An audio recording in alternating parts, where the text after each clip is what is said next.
Well, greetings and aloha. Aloha, because this is, I'm sure, the very first broadcast on the New Thought Media Network from Kauai. I know for absolute certain it's the first broadcast of the Vibrant Living Hour from Kauai. And so, aloha, here I am. I'm at beautiful Kalaheo, Kauai, staying at our beloved friend Deborah and Larry's house, their amazing house with my beloved Lisa, of course, and just having an amazing time, being incredibly grateful. I want to tell you what's going on here, okay? I'm sitting out on the lanai, and I've got this on because it's pretty windy out here. And once in a while, it's actually shaking my screen. You may notice that a little bit, but the wind comes and goes, and I'm just kind of enjoying the incredible weather out here. Behind me is a banyan tree, which is just an extraordinary tree with, just dozens of trunks coming out of the ground. It's a beautiful, beautiful tree, and it's too good a background to pass up for this version of the Vibrant Living Hour. And I hope wherever you are, you're having a fabulous day, because I know for certain I'm having a fabulous day just being here in Kauai. This is my first trip ever. My wife was here 35, 40 years ago, but this is my first trip. And there is no place you go where there isn't a breathtaking view. It's extraordinary. Yesterday, I had my first ever dip in the Pacific Ocean. That was pretty exciting, actually. And there's my beloved Lisa now joining us. If you're coming on to the show and listening to the show today or watching the show today, please comment. I never know who's with me until you take the time to comment. So I got a little cup of coffee here today, along with my ever-present water. I've got some quotes and some books, and the wind is blowing my books all over the place. And so just bear with me here. There'll be an interesting challenge to do this in the wind, but you know what? We're going to do this in the wind. No matter what happens, that's how it's going to come down. Excuse me. So again, this is one of the most extraordinary places on the planet. It's certainly one of the most beautiful places I've ever been. And just as I said, every place you go, there's a new extraordinary view. Lisa and I went to a golf course this morning, and I should know the name of it, and I don't. I don't remember it, but it was Anna Maria. Good morning. It's nice to see you here. Actually, good morning. It's good afternoon where you are. I'm in Hawaii, so my normal 3 o'clock Mountain Time show is actually 11 o'clock in the morning here in Kalaheo, so it's a little bit different for me. But anyway, we went to this golf course this morning, and it's up on the top of a hill is where the clubhouse is, and just like 360-degree, incredible views everywhere. And of course, the ocean, wherever you go on this island, pretty much the ocean is somewhere in the distance. Just incredibly beautiful, and incredibly grateful to be here. You know, I read a book on the way over, a very short book. And those of you who know me know it's got to be a short book if I'm going to read it on a plane flight, because I am, as much as I love to read, I am a painfully slow reader. So I read this book called Breaking All the Rules by a lady named Jenna Zwagel, who just happens to be the co-founder, if you will, of one of the companies that I represent in my health food industries. And it's just a really interesting book. She's had an interesting life. She came from as they think about it, as I'm about to say this, she came from nowhere except a place of inquisitiveness all her life. She was always looking for the next thing. She was always looking at it, and I think a lot of it had to do with shiny penny syndrome, but she was always looking for what's the next thing. And in a lot of senses, what's the next highest vision of me is what I got from her, what she was looking for. And just a great metamorphosis, if you will, of watching her grow from a twice married single mom of 2 at 23, I believe it was, to right now she is the highest paid woman in network marketing. She makes over $1 million a month. And just the story is fabulous. But one of the things that I got from her all the way along the path was a sense of gratitude for whatever was going on, for whatever was transpiring in her life. She was grateful for the experience. And I think that's a place I'm kind of leaning into. We got here, today's Thursday, we got here on Tuesday morning, actually, or Tuesday afternoon. And of course, you traveled all morning. Our flight left Colorado at 6:45 in the morning. And so we're pretty exhausted. But the whole time I've been here, it's just been a sense of gratitude. just grateful to be here, grateful to be alive, grateful to have this experience, to have the wherewithal, the ability to have this experience. And part of that is, and if you watch the show, I don't. One of the things I try to avoid with a passion is sounding like any kind of a commercial for what I do for a living. But the truth of the matter is, in the path that I follow, as far as how I make my money, the biggest thing I get more than money is time freedom. I get the ability to go where I want and do what I want, and I can operate my business from anywhere on the planet. If I have an internet connection, I'm good.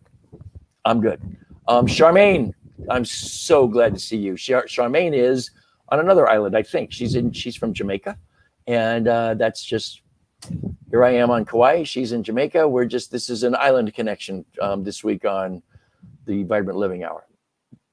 Back to the idea of gratitude, just incredibly grateful for all of this and the materialization of this incredible dream to be able to be here. This is it's an extraordinary experience. Again, I'm going to run out of superlatives before this show is over, just talking about Kauai, but it is really, truly just an amazingly beautiful and incredible place to be. One of the most extraordinary pieces of Kauai is the chickens. Now, I don't know if you've heard anything about the chickens on Kauai, but chickens, I guess, are everywhere in the Hawaiian Islands.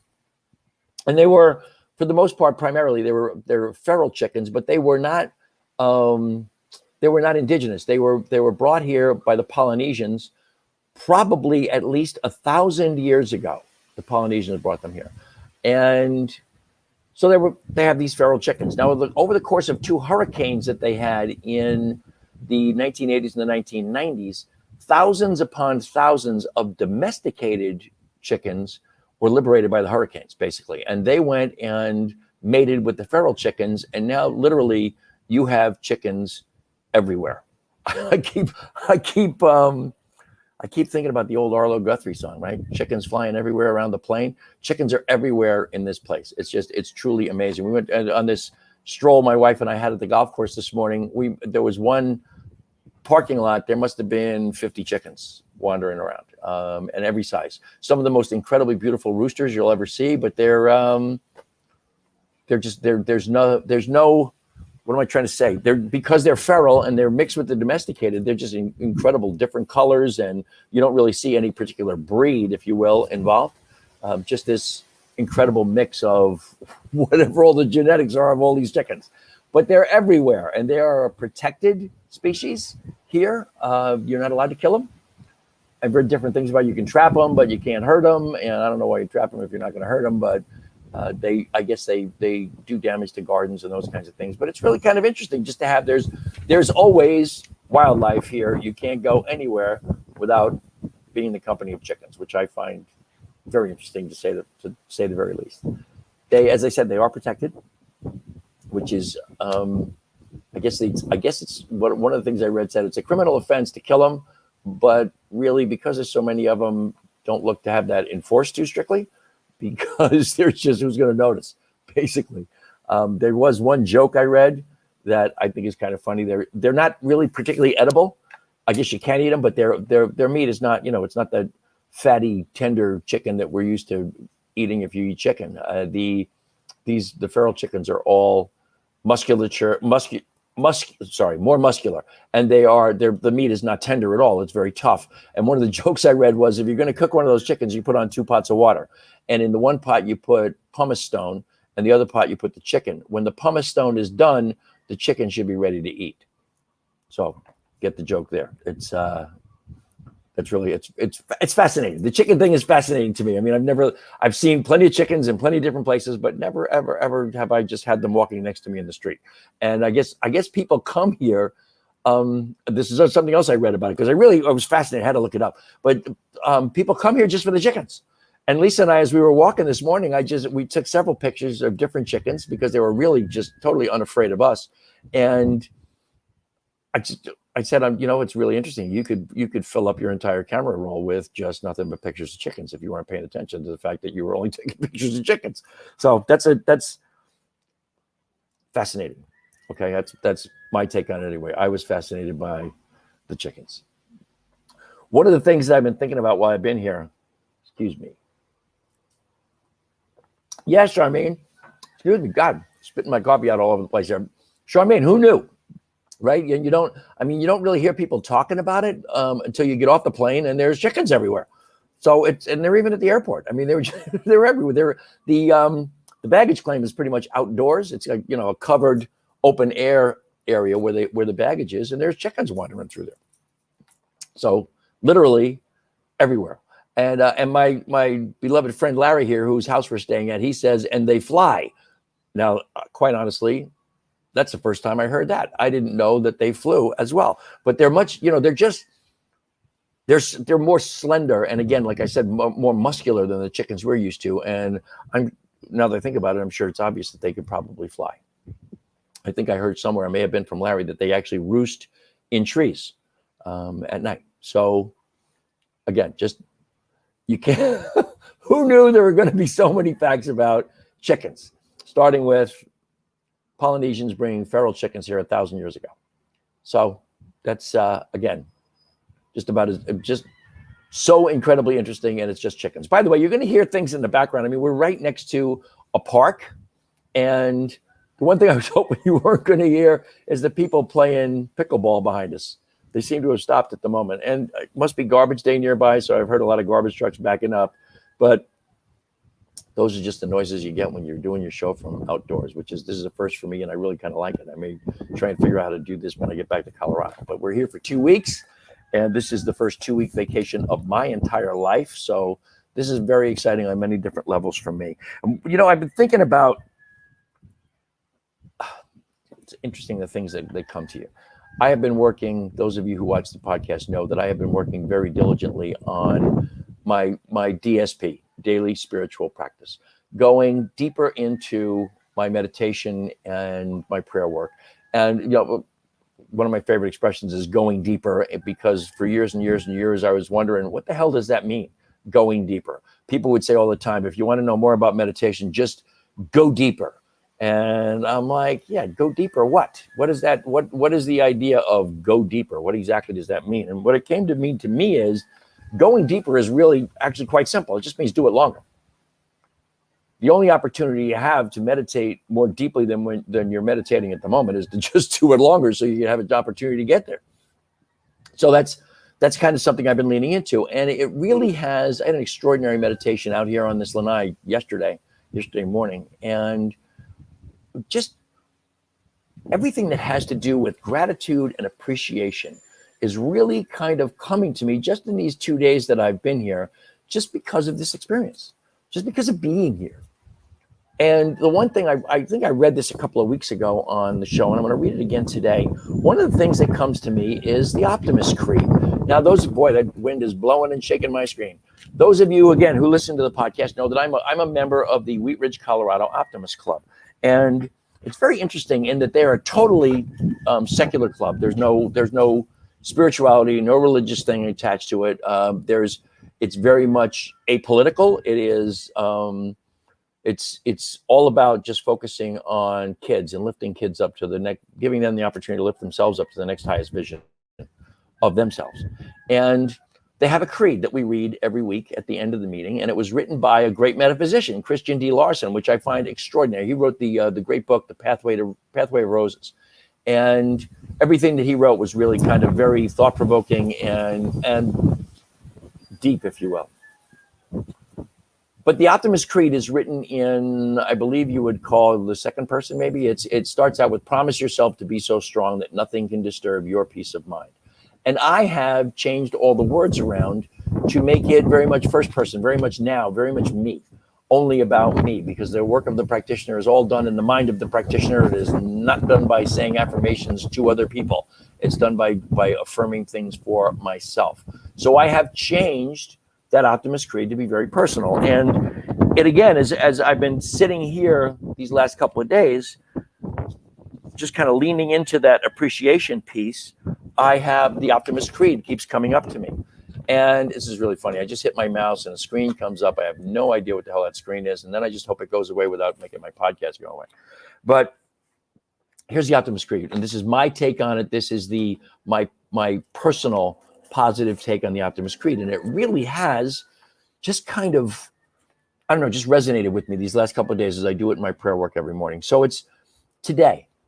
I am so strong that nothing can disturb my peace of mind. I talk health, happiness, and prosperity to every person I meet. I make all my friends feel that there is something in them. I look at the sunny side of everything and make my optimism come true. I think only of the best, I work only for the best, and I expect only the best. I am just as enthusiastic about the success of others as I am about my own. I forget the mistakes of the past and press on to the greater achievements of the future. I wear a cheerful countenance at all times and give every living creature I meet a smile. I give so much time to the improvement of myself that I have no time to criticize others. I am too large for worry, too noble for anger, too strong for fear, and too happy to permit the presence of trouble.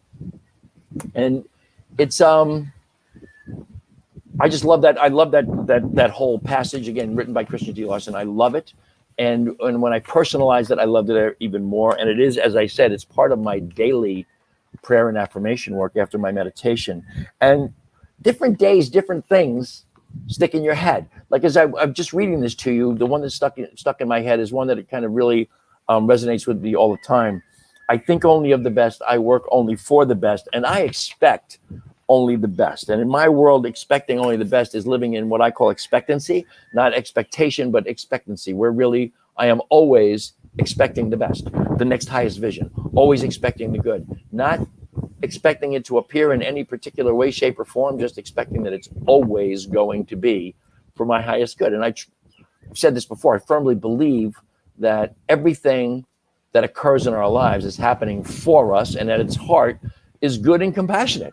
It's not something that's meant to tear us down or knock us down or destroy us. Sometimes it sounds like a test, or it feels like a test. Sometimes it feels like suck, but it's always serving our highest good, always. And I firmly believe that. And so that idea of thinking only of the best, working only for the best, and expecting only the best is really just that constant positive mindset. It's not positive thinking. It's a positive mindset where your thought process always goes, remember to my definition of awareness, always goes to that awareness of whatever it looks like, what is the positive thought that makes it look better or totally reverses it and makes it go from that suck to good. Whatever that is, that to me is a positive mindset. It's not, again, not positive thinking. Positive thinking, it to me is a great thing, but I think sometimes it gets a bad rap. But sometimes people look at positive thinking as maybe in some senses spiritual bypass. You know, the old oh, it's all good thing. You know, well, sometimes it isn't all good, but at its heart, it's all good. By appearance, maybe not, but at its heart, it's all good. It's only serving our best interest everywhere along the line. So again, that line from the Optimist Creed: to think only of the best. And then to work only for the best. Reminds me, you know, the four agreements. The fourth agreement is always do your best. My daddy used to say, anything worth doing is worth doing well. Now, about as trite a cliche as there could ever be, but one of the reasons that cliches become cliches is because there's almost always great wisdom in them. Anything you're going to do, if you don't do your best, chances are you're going to do it over, or someone else is going to do it over and take the credit. So you might as well do your best no matter what it is. And that includes every day of your life. That includes every moment of every day of your life. I have a great friend did a short video that I just saw this morning earlier about the idea of, it was an experience that he actually had after a 30-day silent meditation. And a 90-year-old Buddhist master gave him this example of at the foot of a glacier, a very small, the water running from the glacier. And it was actually the beginnings of a river coming from there. And he gave them the example of crossing the river there, which was just, a couple of feet wide, or looking a mile down the mountain to where the river was a torrent and it was several hundred yards wide, someplace you could never cross. And the lesson was really very interesting to me is just, when you come to that river, whatever that river is, whether it's a task to be performed, it's an issue you need to overcome, it's that conversation you don't want to have that needs to be had, it's whatever it is that doesn't look like the thing that you're really most looking forward to doing, on this particular day, crossing that river where it's only a couple of feet wide beats the hell out of trying to cross it where it's a couple of 100 yards wide and a torrent. And I think we all can relate to that, that as you let those things that need to be done, whether they're good, bad, or indifferent, as you just kind of contemplate them and procrastinate about them, all they do is get more complicated or get uglier or get harder. And so crossing that river as soon as you can is important. That all falls to me under the category of always working for the best. Always working for the best in my life. And so, I mean, there's so many different lessons from that story. The idea of just getting things done, getting them done, whatever needs to be done. There's a great expression that is part of my affirmations before I get out of bed every morning. It comes from Charles Fillmore. It is, I love these words because you just don't hear these words anymore. I fairly sizzle with zeal and enthusiasm and go forth with a powerful faith to do the things that ought to be done by me today. Wow. And that's just everything. I mean, you wake up in the morning, there are things that ought to be done by you today for every one of us, in every instance, in every day. There's very few days where you get up and go, I ought to do absolutely nothing today. Now, those are enjoyable days, but you know what? You're going to find something to do. And that winds up being what you ought to do, whatever it is you choose to do. So I hope that makes some sense to you. If you're still watching, make a comment. Tell me what you think. It's maybe not as interesting as the chickens, but I think it's an interesting thing in how we live our lives and how we approach each day and what we're looking to accomplish every day. I also came across this morning a great collection of sayings from Albert Einstein. Albert Einstein, I've not really spent a lot of time studying Einstein. I think I'm going to need to read like an autobiography of his or something, because he's truly not just one of the smartest people that we're aware of, but because there are certainly smarter people than him, we're just not aware of them. But he's a fascinating man. He was so steeped in the things that we recognize him for, the theory of relativity equals EMC squared, and his work in physics and quantum physics. But he made it a real point to say that even though he had studied physics, the deeper he got into physics, the more he wanted to go deeper into metaphysics. Meta meaning, of course, beyond. So metaphysics is just literally beyond physics. And it's the realm of the spiritual. And Albert Einstein was incredibly immersed in the realm of the spiritual. And it's fascinating to read some of the things he said around the idea of matter, his idea that there is no matter. Matter is just energy. Matter is the spiritual invisible form. Now that to me, that doesn't really sound like it comes from a physicist. There's a lot of examples, and maybe I have them saved behind the screen here. Maybe I'll dig a couple of them up and read them to you as the show goes on. But I find him, again, a fascinating human being. He had so many different facets to him and what he was about. I read somewhere many years ago that he really died a philosophically or intellectually broken man, in that his goal in the world was to develop the theory of everything. And he just never got there, and neither has anybody else.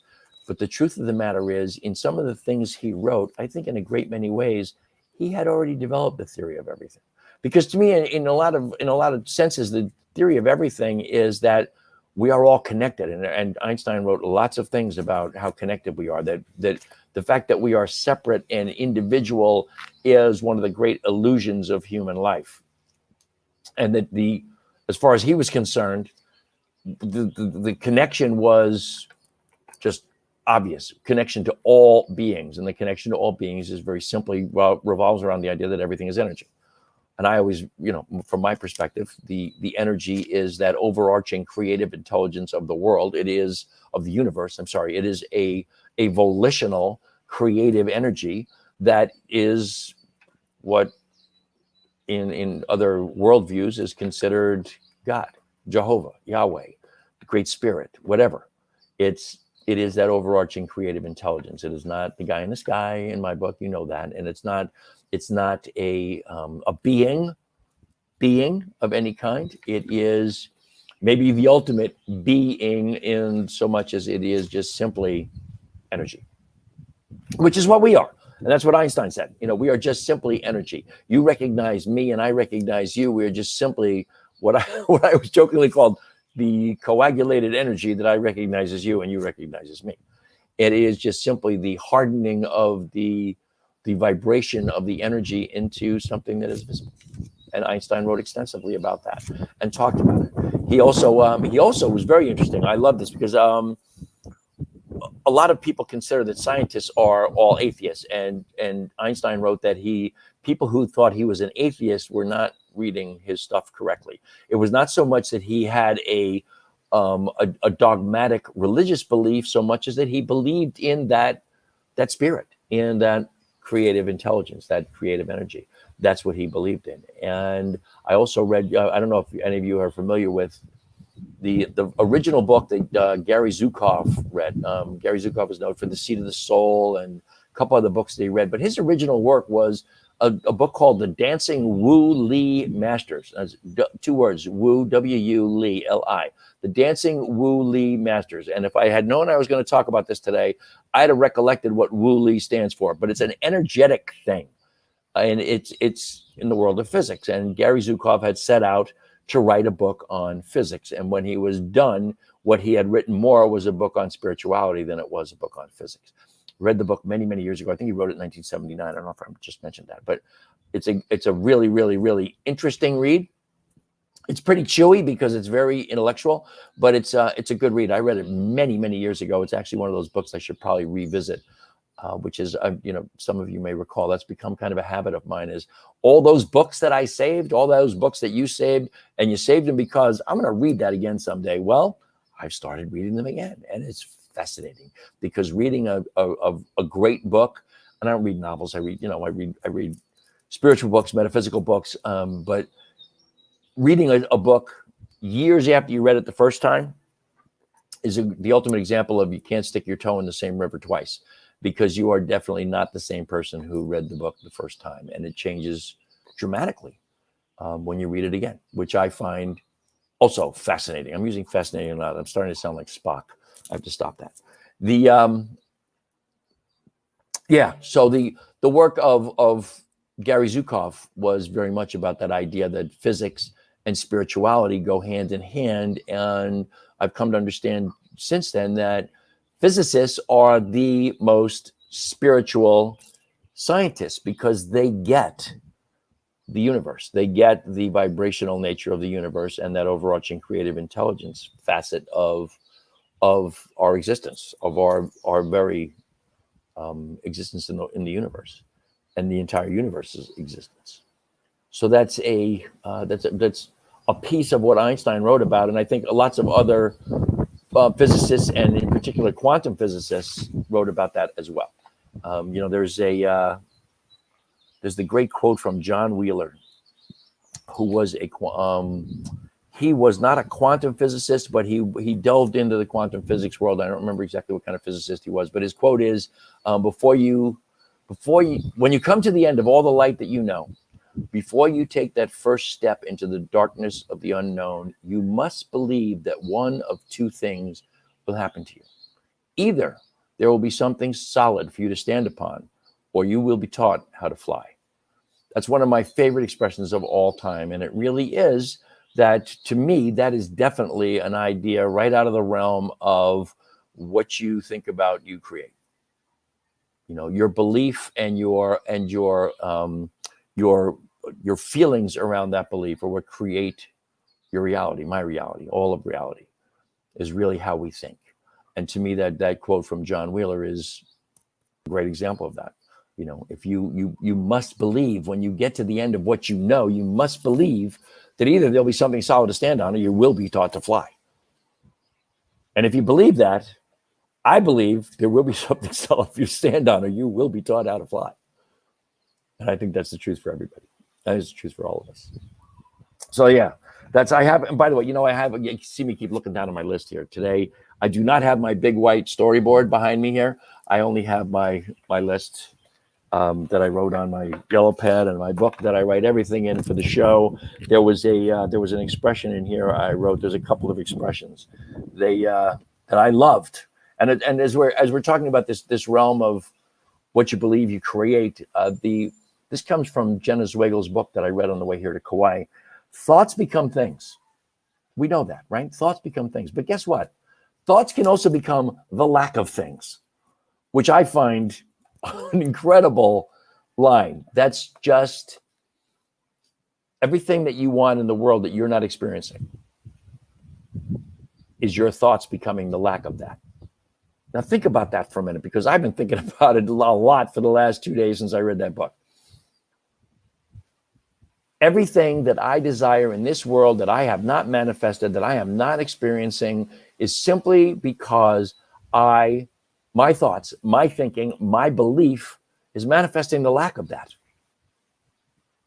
There's really no other reason for it, right?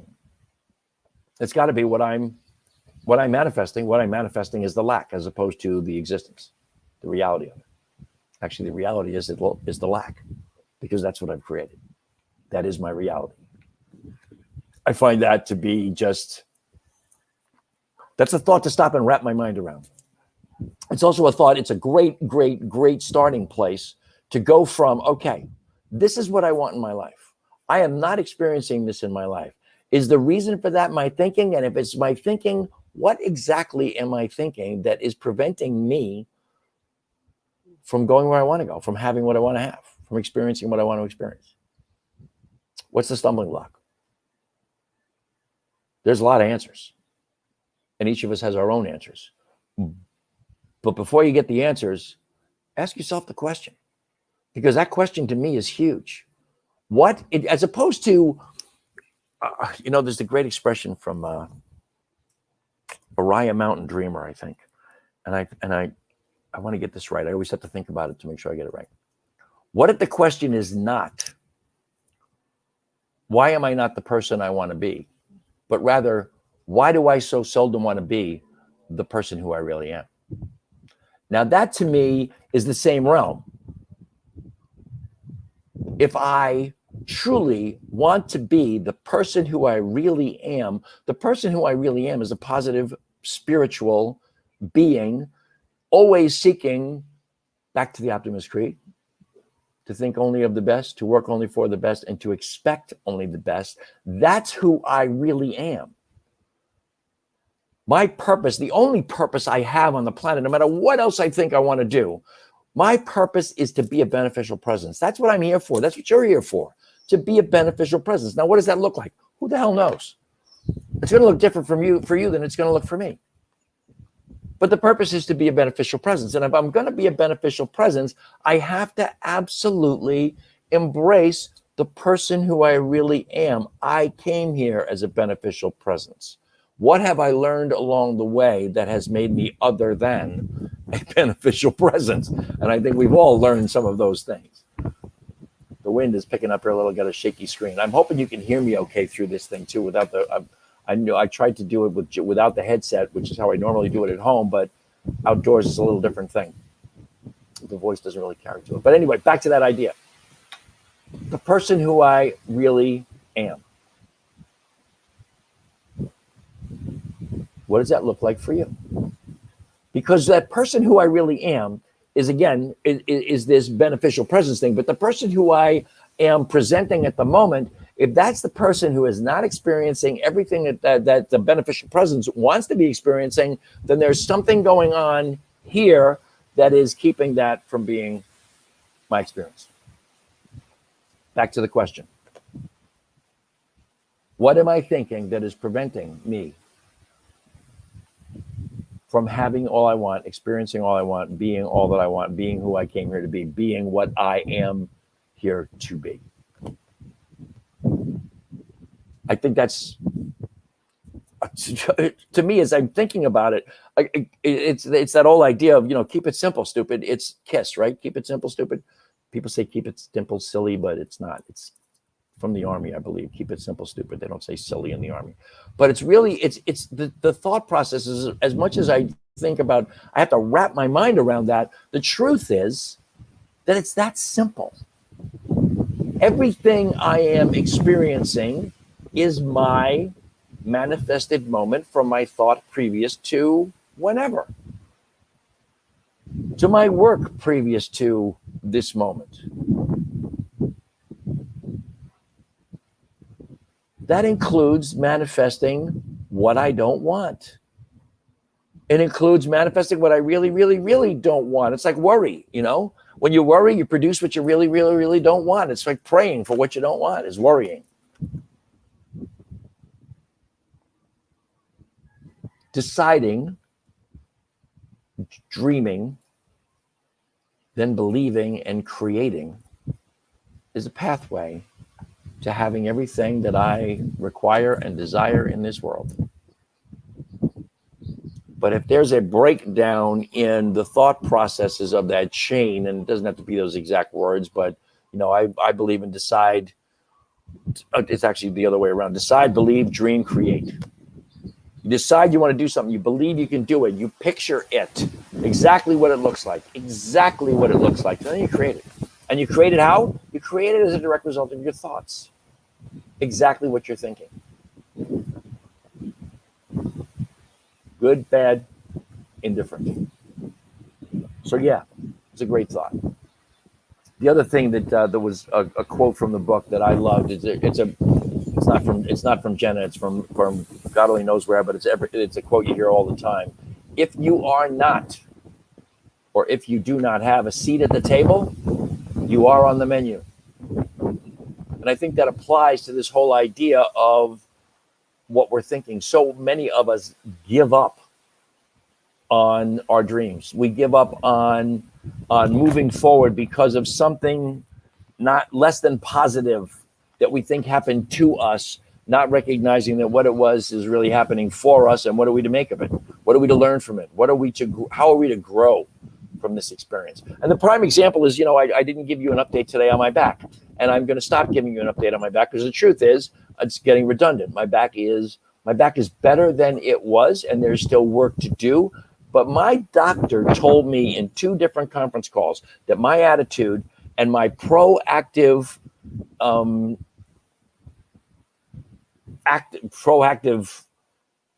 motivation or proactive experience in relation to my back is going to make all the difference of how I heal and how I work my way through it and manage whatever is not perfect. And what she told me was that so many people who get the exact same diagnosis of degenerative discs that I got just go, screw it, and retire to the couch and the remote. That just ain't who I am. I've been saying my whole life, you know, or my whole adult life, that I look at my peers who have just gotten fat and lazy and are sitting on their ass going to hell in a handbasket. And my idea is I'm going kicking and freaking screaming, folks. I am not going quietly into that good night. That's just not happening.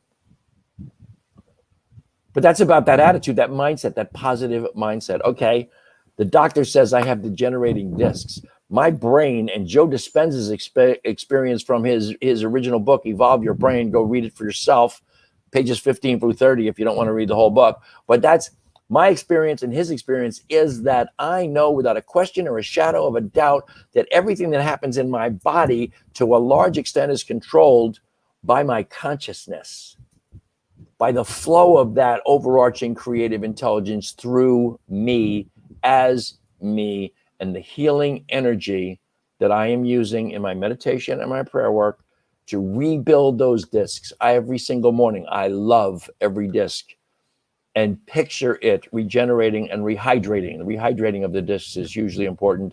I've mentioned that before. The bottom line is you need to drink, you need to stay hydrated, especially as we get older, when those kinds of things start to happen. One of the things that I know for certain is that as we age, our sense of thirst diminishes, so that by the time, when you're my age, when you're 70 years old, by the time you get thirsty, you're already dehydrated.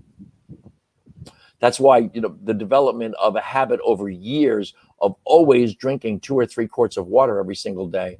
If you develop that habit, you just continue that habit as you grow older, which is what I do.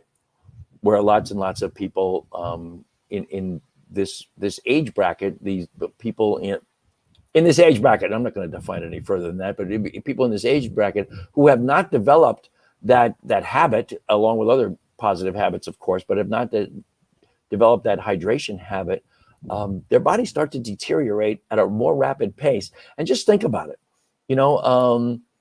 If you just picture something rich and moist, picture like a ripe plum, all right? And if you suck all the moisture out of that plum, what do you wind up with? A prune, okay? All dried up and shriveled. In some places, we call that old people. And that's a direct choice that I think a lot of us make as we grow older, is to fall into that space. So yeah, so back to, I'm not updating you on my back, but I'm telling you the experience of being clear that I am rebuilding the discs of my spine. I am rebuilding them. I have one vertebrae that is out of position. It's forward by about 9 millimeters. That's a little less than 3/8 of an inch. Every single day, the disc above it and the disc below it, as they regenerate and rehydrate, are facilitating moving that vertebrae back the 9 millimeters into its correct position. That's all choice. That's all my decision to make my experience of my life happen via what I decide, what I believe, what I envision, and what I create. Decide, believe, vision or dream, and create. To me, that's pretty easy. To me, it's pretty simple. To me, it's just the way you should live your life every day, the way I should live my life every day. Do we do it? Hell no. Hell no. Do I do it every day? No. I once had dinner with Joe Dispenza, my beloved Lisa and I. He spoke at our spiritual community in Colorado. And when it was over, the three of us, just by sheer stroke of desire, not luck, we wound up going to dinner, the three of us together, at like whatever it was, 9:30 at night or something. And I asked Joe, because I knew his story. I knew about about what he had done to recreate his body after having his spine literally crushed without medical intervention, primarily. He rebuilt it. Power of his mind, exercise, and nutrition. They all go hand in hand. But we had dinner with Joe, and I asked him the question point blank over dinner. My beloved Lisa may remember this. I just said, so he talked about the meditation, he talked about teaching his children meditation. And there's a couple of great stories. I'll have to remember to make a note and tell you stories about Joe Dispenza's family. There was, when I used to teach the teens at Mile High Church, I used to teach them metaphysics. I told the story of Joe Dispenza's daughter enough times where some kids who were like juniors and seniors would roll their eyes and go, oh boy, Joe Dispenza's daughter. They knew the story was coming. But anyway, I'll tell you those stories another time. But I asked Joe, I said, do you do this every day? Do you sit and meditate every single day? And Joe literally laughed at me and said, no, life happens. My goal is to meditate every single day. My reality is, if I do 5 days a week or 6 days a week, I feel like I've really done it. And if I do 7 days a week, my intention was I'm on vacation. There's no reason not to meditate 7 days a week because I'm on vacation. I got nothing else to do. But this morning, my beloved Lisa and I went for a walk first thing, and kind of not really being cognizant of where I was and the time frame and so forth. I forgot I was doing my show on the Hawaiian clock at aloha time. I was doing my show 4 hours earlier than mountain time. I was like, oh boy, no time to meditate. Now I may meditate this afternoon, but life happens. Daily spiritual practice is about doing those things that build the resilience for the days when you don't do your daily spiritual practice. And I always love the idea that, we call it daily spiritual practice because it's like bathing. We do it daily because it doesn't last. It wears off. And it does.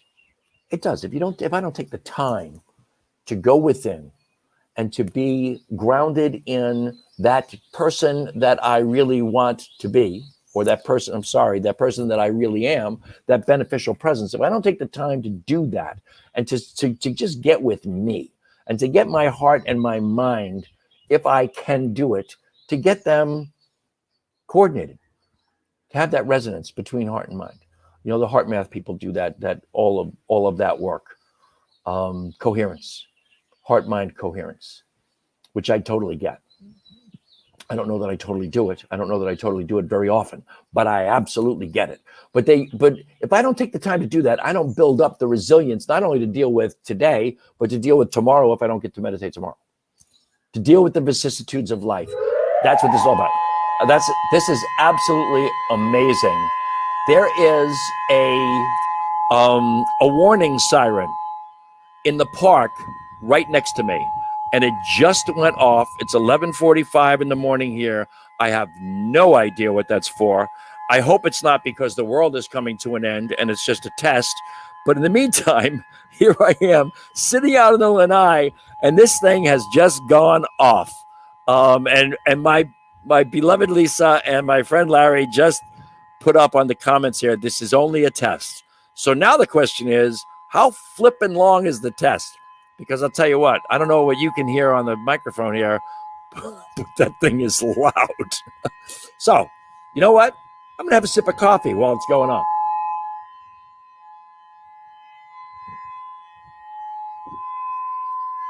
I'm going to do my show from the lanai here in Kauai next Thursday as well. I hope this isn't a weekly thing. Thank you, Anna. I'm glad you're still with me. I appreciate it. There you go. It's dying away. The good news is the world is not coming to an end. It's not an earthquake. It's not the volcanic eruption. It's not a tornado. It's just simply a test. I hope it's a monthly thing and not a weekly thing. But that was quite a surprise. But thank you for sticking with me. I do appreciate that. Anna, I love that you are with me. I'm so appreciative of you. Anna is, I don't know if you folks can see the comments, but Anna Maria Kovac, I think is how she pronounces her last name. She is from, I believe, Hungary or that part of the world. And I met her at our retreat for our network marketing team that we had. We had a retreat you had to qualify for down in, where the hell was that? Lisa, you're in the comments there. Where was my retreat? It was, I don't remember. Anyway, I met Anna there, and we had just a great meeting. She's just an extraordinarily wonderful human being, and I just enjoyed her company, and I'm so thrilled. She's from Transylvania. I love that. And she said we were in Florida. I know it was Florida, Anna, but I can't remember where in Florida. It was, oh God almighty, come on. That's kind of silly because it had an old nickname. It wasn't Tampa. Where was I? God, it was near Tampa. I flew into the Tampa airport. I was come on, Lisa, you had the great nickname for it from the old days. I'm not going anywhere until I remember the name of this damn place. Where the Hoyle's house was, Lisa. Oh, unbelievable. Tarpon Springs, that was it. Anna came up with it before Lisa, and Lisa had visited there many times. Anna was there once.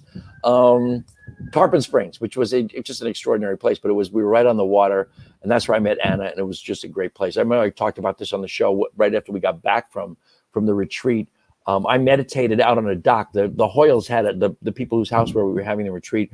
They have a 50-foot boardwalk out to just a very small dock. It was only about maybe 15 by 15.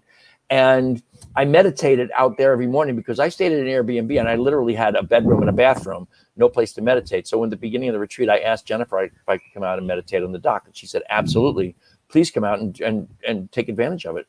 Well, when I was out there, 2 of the 3 days that I meditated out there, I got visited by dolphins, which was it was amazing and quite just an incredible addition. I think dolphins are one of the most extraordinary animals on the planet, so it was really a blessing for me to have them there. But that was in Tarpon Springs. Another story altogether. And actually, I think the first day they visited me, the second day I just happened to feel like I manifested them because I brought the one dolphin in.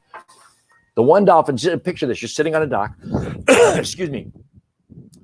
And I was sitting on one side of the dock, on the western side of the dock. And from the eastern side, I can see this wake coming towards me. And the fin was up, but there was at such a distance with the sun behind it that, I'm sorry, It was to the west. The sun was behind me coming up from the east. The sun kind of blocked out seeing the fin until it got closer to me, but I could see the wake coming towards me, and then I could see the fin. And this dolphin swam at me, and I got up and walked to the other side of the dock, and literally this dolphin swam in 5 foot of water right between my legs underneath the dock. It was fascinating. And there I go, sounding like Spock again. Anyway, how did I get on Tarpon Springs? Now I lost track of everything I was talking about. But that's where I met Anna, and I'm grateful to you, Anna, for being here with me. It's very sweet of you to show up, and Anna shows up, and she's a regular watcher of the show. And Charmaine also is someone I met in Tarpon Springs, and she's the lady from Jamaica. She and I'll tell you what, Charmaine, now that Lisa and I have made our initial trip here to Kauai, you invited us to Jamaica, and I may just have to take you up on that, because that Jamaica thing really sounds attractive after being on this island for just 2 days. I got another dozen days to go here, but just extraordinary. Anyway, what else did I have here to talk to you about today? I think I covered the whole thing. I haven't put up any of my she did put up a great thing that comes from Bob Proctor. That's kind of the same thing we've been talking about here. I've been talking about during the show here today. Is the from Bob Proctor, it is that if you can see it in your mind, you can hold it in your hand. I believe that, and I truly believe in everything I've been talking about on this show. The only reason I do not experience everything I want, everything I wish to do, everything about my life that I want to be different from what it is right now, the only reason I'm not experiencing it is because of what's going on between my ears. What I believe and expect, and I got to believe it to my heart. I have to actually go beyond belief. I have to know it. In my world, I believe belief is something we get from someone else. Knowing is what we have taken from our beliefs and made into our being. We know certain things. You have to know it in order to get it right and to do it. So I'm producing my own show again here today. Obviously, I don't have a producer because I'm where I am. But let's give you some things to look at here. This is one way to find my beloved Lisa and I. We have branded ourselves as Vibrant Aging on Facebook. Please come and visit us there. Vibrant Aging is really just the corollary to the Vibrant Living Hour. And I've said it many times, and Lisa keeps telling me to stop saying it, but I'm going to keep saying it till we do it. We're going to change the name of that Facebook page eventually to Vibrant Living, Vibrant Aging.